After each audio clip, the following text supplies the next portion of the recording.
Thank you. Thanks to the organisers for inviting Rainforest Action Network to be here today. So Indonesia and Malaysia are the major countries where palm oil is being produced. So over 85% of palm oil is being produced in these two countries. A lot of people know about Indonesia. They know that it's a place that's rich in culture, that's rich in forests, that has a large number of people that are dependent on those forests. But what we're only really starting to realise is that Indonesia is a major contributor to global greenhouse gas emissions. It's a major contributor to the loss of biodiversity, and it's a major contributor to the ongoing human rights violations in communities all across the archipelago. When you're looking at Indonesia as a whole, the landscape itself is changing. The forest areas are changing. The communities that live in the forest are changing. And this change is being brought about by the need for large volumes of commodities like palm oil. So a lot of us don't realise it, but when we do go into a shopping centre, when we get prepared to go to work in the morning, over 50% of the products that we buy from our local grocery stores contain palm oil. And most of this palm oil is being produced in these two countries, as well as in places like Papua New Guinea and Cameroon. So it is really important for all of us here today to recognise that we do have a crucial role in transforming the way that these global companies buy and sell palm oil and palm oil products. What's happening and what's actually really quite upsetting is that when you're looking at the way that palm oil is moving across Indonesia, it is moving into the islands of Sulawesi, into West Papua and across into Papua New Guinea. There's these big mega projects, like one of them is called the MIFI project, these big monolithic food projects that have basically been concocted by governments and corporations to take large areas of land away from people and to turn them into large-scale industrial palm oil, pulp and paper and other food crop facilities or estates. So I think it is, for the purpose of my presentation, I really did just want to make sure that I could complement the real stories that you were hearing today, but it is useful just to focus on some of the key impacts of palm oil. Palm oil is driving large-scale and ongoing forest clearance. There are large areas of biodiverse natural forests that are being cleared to open up new lands for palm oil production.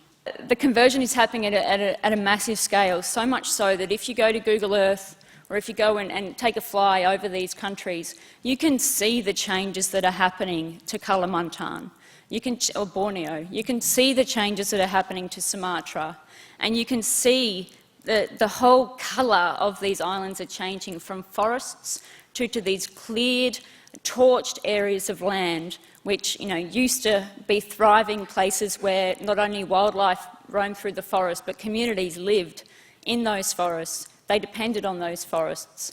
And now you're looking at these communities that live in small houses in the middle of massive plantation estates where you can't even go for a walk through the forest. You can't go for a walk to your local river to get water. You can't go to get the materials that you may need to produce, to get fish for your dinner, or to get the materials that you need for your daily lives. So this is a massive change, and it's a change that's been driven by global companies and the Indonesian government and other governments who are providing permits to these companies to open up new areas to palm oil. And it does get worse. So whilst palm oil expansion in some countries, like Malaysia, is coming to an end because they've used all the land that was suitable and available, Indonesia, there are major plans for expansion. So the Indonesian government has announced plans for an additional 18 million hectares, or 44 million acres of new palm oil plantations. So this scale of forest loss does result in a large number of environmental and social impacts. One of the key impacts is high greenhouse gas emissions. Indonesia is the world's third largest emitter of greenhouse gases, after the US and China. 85% of their emissions in 2005 came directly from the destruction of forests and peatland ecosystems. And so when people think about Indonesia, they think about its culture and the unique wildlife that lives there. palm oil expansion is endangering the very last areas of habitat for the Sumatran tiger, for the Sumatran rhino, for the Sumatran and Borneo orangutans, for elephants, and for countless other plants and species. The next image was this image of this tiny little orangutan that was being held in this person's hand. It had a shaved head, and it had been confiscated from a palm oil plantation in, I think it was January this year. A company called SPS2 basically took the land away from the local community in the Suharto era, where large areas of land were basically given to companies.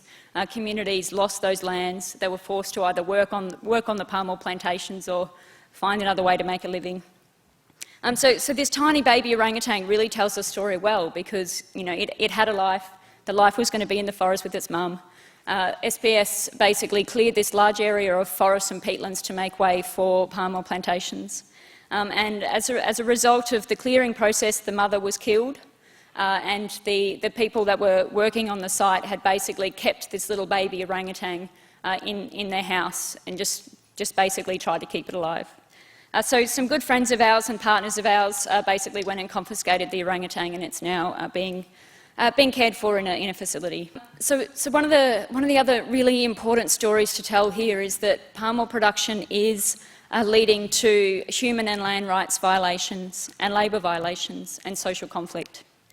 So governments and corporations are responsible for land grabbing from Indigenous peoples.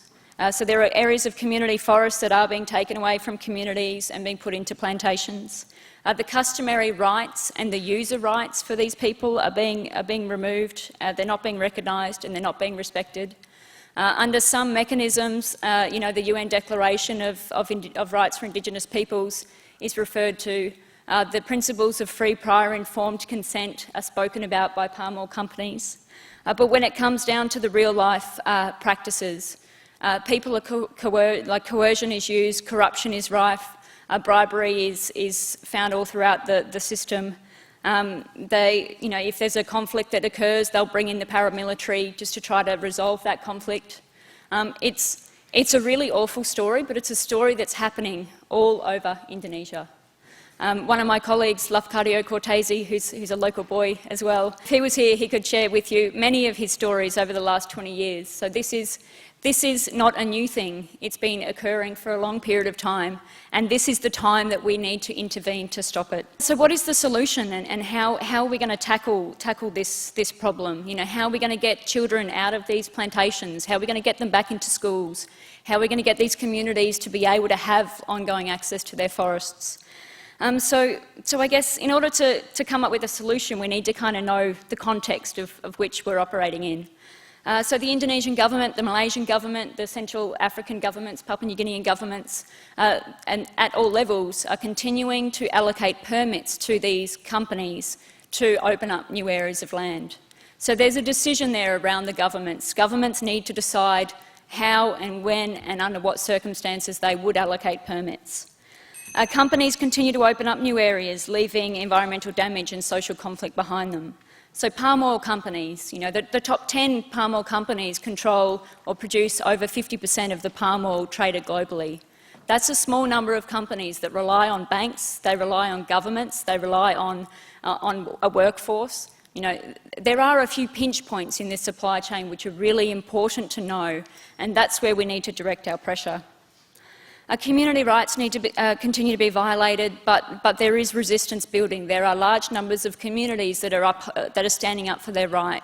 There's been some recent announcements from the recognition of rights for Adat communities in Indonesia. So there's small policy changes that are happening, but it's not happening rapidly enough, and it's not happening using the right process where Indigenous people are involved and are at the forefront of deciding a new way to do business.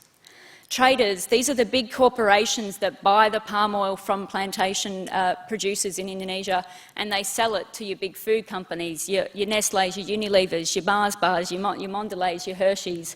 All of these companies buy their oil off a small number of trader groups that trade commodities around the world. These traders operate in a dark supply chain. No one knows where the palm oil they buy comes from, how it was produced. We need to shine the light on this supply chain. We need to make sure that companies like Cargill, IOI, Wilmar, their boats come in and out here of Richmond and Stockton. You see them, if you're living in Richmond, you can see their boats come in. These are locally trading companies. They've got local refineries. We have leverage here. We have power here, so let's use it. The next power or the next player is the corporate food companies, and this is where RAN is at right now. So we've identified the top 20 food companies that we're wanting to hold accountable for the palm oil in their supply chains. These are the companies that we buy, the snack foods from, our personal care from, our household items from. You may not even know it, but they're in your kitchen, they're in your lives. So we do have a number of tools for people to start, identifying palm oil and how it's found in their homes. So we do have leverage here, and so basically, in summary, RAN's view is we do want to drive change in the way palm oil is produced. We want to do this by setting new principles that any palm oil producer operates under. That means they shouldn't be clearing forests, they should be upholding the rights of Indigenous people, they shouldn't be destroying peatlands and causing our climate crisis, they should be supporting smallholders, the local farmers that are doing things right. And we have a role to play because we can build demand for palm oil that's made responsibly. We can build this change, but we need to get on the phone, do letters to the editor, all that sort of stuff, and we need to put the pressure on the food companies and the banks and these traders like Cargill that play this crucial part in the centre of the supply chain. And I think the most important thing of all is we need to do this in collaboration with our partners on the ground in the Pacific. We need to do it in a way that the outcomes will support the needs and the wishes of local community.